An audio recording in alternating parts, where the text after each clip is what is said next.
Assalamualaikum warahmatullahi wabarakatuh. Waalaikumsalam warahmatullahi wabarakatuh. Kita membacakan dulu.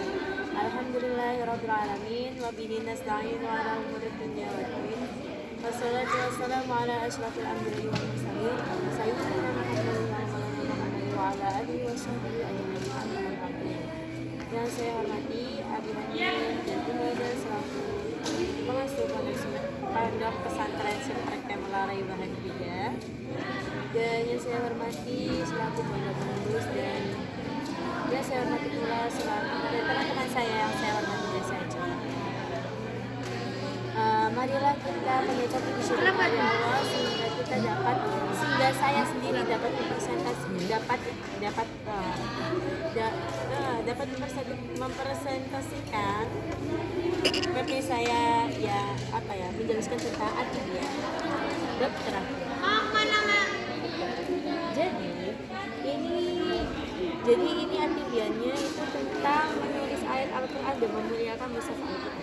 Jadi mushaf itu Al-Qurannya. Jadi pendapat jumlah mushaf kalau menurut Imam Abu Ali. Oh jadi gini.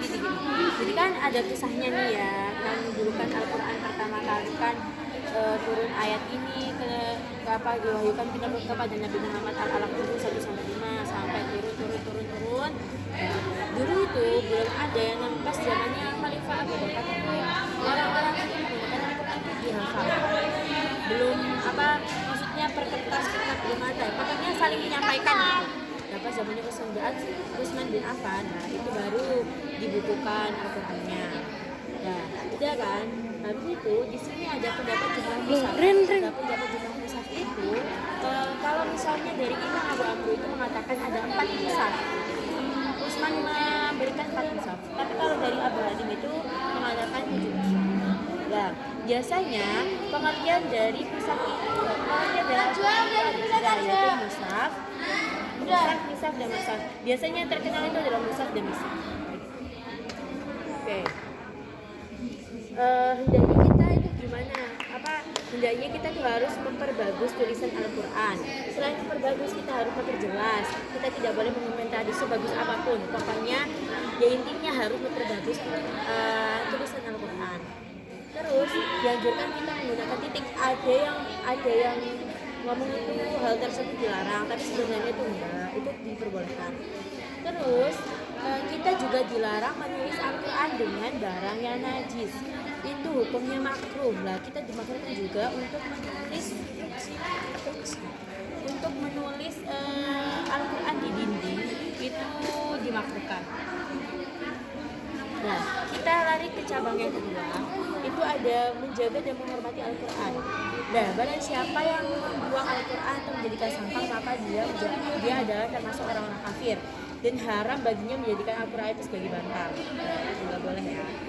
Nah, terus diharamkan pula kita itu membawa Al-Quran ke safar atau ke musuh. Nah, misalnya kita tuh diharamkan dijual ke orang kafir, nah kayak gitu, itu nggak boleh. Soalnya kan takutnya nanti kayak ada permasalahan gitu. Terus haram juga dikasihkan ke orang gila atau enggak ke anak-anak yang belum balik, takutnya itu menjadi permainan. Terus bagaimana dengan orang yang berhadas? Apakah haram untuk memegang Al-Quran atau enggak? Lah itu tuh ada 2 keputusan ya. Itu antara haram sama boleh. Tapi kita ikut mazhab siapa? Kalau mazhab Imam Syafi'i itu mengatakan orang yang berhadas itu boleh memegang Al-Quran dengan niat mencari ilmu. Terus gimana orang berhadas itu boleh gak menulis Al-Quran? Ada yang ngomong boleh, ada yang ngomong tidak boleh. Ada 3 pendapat, ada yang ngomong boleh, ada yang ngomong tidak boleh, ada yang ngomong boleh, tetapi orang junub itu tidak diperbolehkan. Terus orang yang najis itu haram juga menyentuh Al-Quran. Terus kalau misalnya ya kita tuh mau menyentuh mushaf, lah kita itu kehabisan air, terus kita tuh nggak apa-apa bertayamum, yaitu kalau benar-benar kita kehabisan air. Terus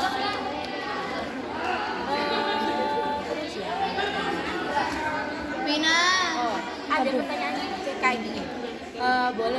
Apakah anak kecil itu ketika dia tidak memegang mushaf, dia itu diperbolehkan apakah dia itu harus mengambil air wudhu.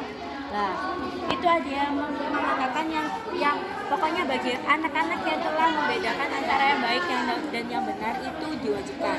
Tapi aja, ya Allah.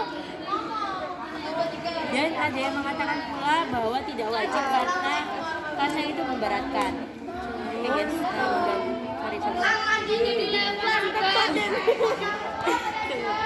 Terus habis itu bagaimana ketika kita menjual beli mushaf?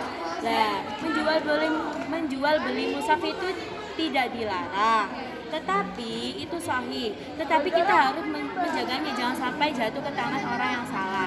Karena kalau kita itu jatuh ke tangan orang salah berapa itu? Jadi hikmahnya pada malam hari ini kita mengetahui semua tentang Al-Quran. Jadi ini bab terakhir Ad-Diyyan.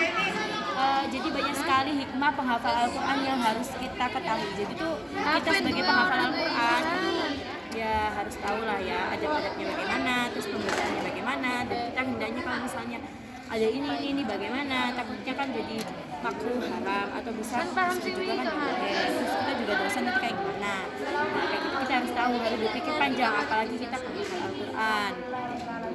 Mantap. Oke. Sekian dari saya, kurang lebihnya mohon maaf. Wassalamualaikum warahmatullahi wabarakatuh. Waalaikumsalam warahmatullahi wabarakatuh.